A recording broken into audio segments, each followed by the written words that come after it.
What's up, guys? Today we have a very interesting topic.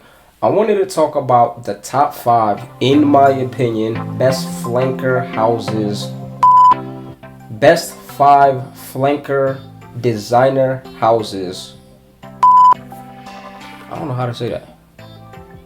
Let's get to it.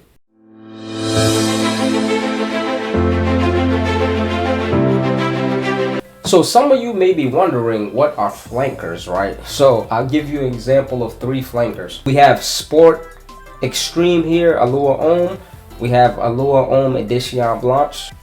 El Fraiche, which I believe this is a toilet. Then we have the EDP, Terre de Hermes. Azara Wanted by Night. The Most Wanted, PARFUM. But to name a few, those will be like 3 examples of a flanker. Basically, a fragrance comes out, super popular. They kind of take some of that DNA and they make different versions of the same fragrance, but they alter it. So they make a stronger one, they make a lighter one, they make one more wearable, different things. They do a bunch of different things with them. But that is what a flanker is. So starting at the number 5 spot, and I feel like this might be controversial, but then a lot of people might agree with me, but it is Giorgio Armani. Giorgio Armani, in my opinion, has some of the best flankers ever. Like, I feel like every year they're coming out with another flanker. Like, they have too many of them.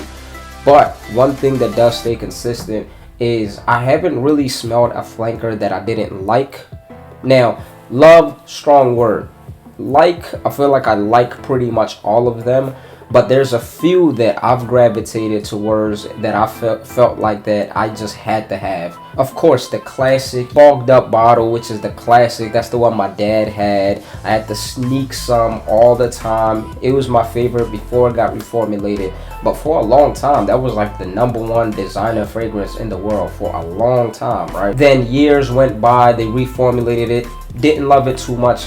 Then they came out with Profundo, which I actually really love. Then the latest one just dropped, which is actually right now my current favorite out of the flankers. But I could go on and on about the Acqua di Gio line. It needs no introduction.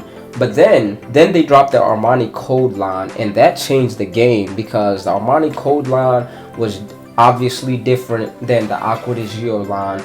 But they just had banger after banger after banger. Also with the Armani Code line, like, I feel like it just kept getting better and better. And their latest one, Code, masterpiece. Number 4, believe it or not, I'm gonna say Prada. Now Prada has the Luna Rossa line, then they have the L'Homme line. Luna Rossa line is fire. Like, they just have banger after banger. No introduction. They kind of gravitate towards the L'Homme line more, especially now that I'm older. I just appreciate the sophistication of it, how soapy it is. They have darker ones, but I appreciate that a little bit more because I feel like it's more mature. Number 3, you have Dior. Now Dior, of course, you have the Sauvage line, which in the beginning wasn't really my favorite, but can't deny the impact it's had on the community and the world. It had the world in a chokehold when that EDT came out, not gonna lie. Then it got really redundant. Everybody was wearing it. I didn't love it too much. The PARFUM came out. I liked it a lot more. But then now you have the ELIXIR, which happens to be my favorite.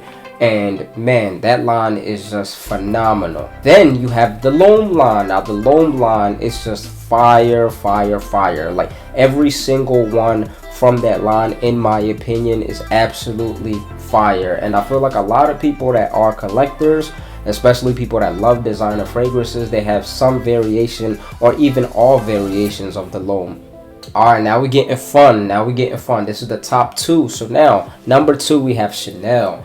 Chanel, of course, you have the Allure line, the Allure Homme line, which absolutely phenomenal. Then you have the Blue Day line, and they're absolutely phenomenal also. 2 totally different aspects of the fragrances. They definitely both have their own DNA, their own style, both respectively fire. And of course you have the Platinum Eagle West line, and this line, we can go on and on. You have the Air Sauvage line, which is not my favorite. I feel like it leans more towards it's definitely more mature, but I feel like you just have some for everything when it comes to Chanel. So when it comes to versatility with Chanel, they might be #1 on this list when it just comes to versatility, in my opinion, of course. And #1, it can only be one #1, and I feel like a lot of people may not agree with me on this one, but it is none other than Hermes.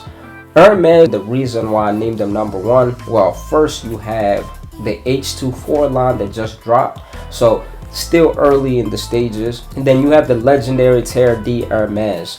And when it just comes to all the things that I feel like makes a flanker house great, I feel like Terre de Hermes pretty much hits it out the park in every angle. When it comes to versatility, when it comes to uniqueness, when it comes to creativity, when it comes to quality, like I feel like they have it. I feel like a lot of people, when it comes to designer fragrances, you have the argument that, you know, they lack in the creativity because a lot of people just copy off the same DNA and they just try to tweak it a little bit. I feel like Hermes, I feel like they created their own lane, and I feel like there's people that try to duplicate them or kind of take their DNA, and nobody ever quite did it like them. So because of that, that is why I have them at the #1 spot. What do you guys think of my top 5 flankers? I'm pretty sure you guys have different opinions. You probably will switch some around. Let me know down below in the comments what your top 5 flankers are. I'm very curious to see. Thank you guys for making it all the way to the end. Now, 3 things that help this channel out a great deal. So the first thing is liking this video. Second thing is commenting. The third thing is, if you like the content that you just watched, please subscribe. And don't forget to smell stylish. See you guys next time.